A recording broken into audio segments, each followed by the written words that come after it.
এখানে 5 লাখ টাকা আছে, এই নাও। তোমার কাবিনে 5 লাখ টাকা তুমি বুঝা পাইছো? হ্যাঁ পাইছি। আজকে থেকে আমি তোমার স্বামী হিসেবে মাইনা নিলাম।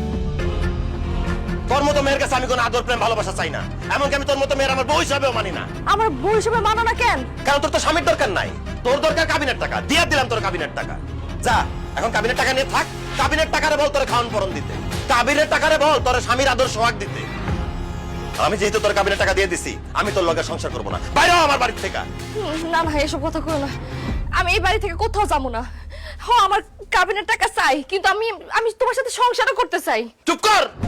তুই জানোস তোর এই কাবিনের টাকার জন্য আমার দোকানটা বন্ধ হয়ে গেছে। আমি রিক্সা চালাইছি, মানুষের হাতে পায়ে ধরছি টাকা ধার নেওয়ার জন্য। তোর কাবিনের টাকা মাফ করতে বলছিলাম, তুই আমার কাবিনের টাকা মাফ করস নাই, উল্টা আমারে কাপুরুষ কইছস, আমারে জেল খাটানো হুমকি পর্যন্ত দিছস। আজকে আমি এই বাড়ির বিটার বন্ধক দিয়া তোর কাবিনের টাকা বুঝাই দিস।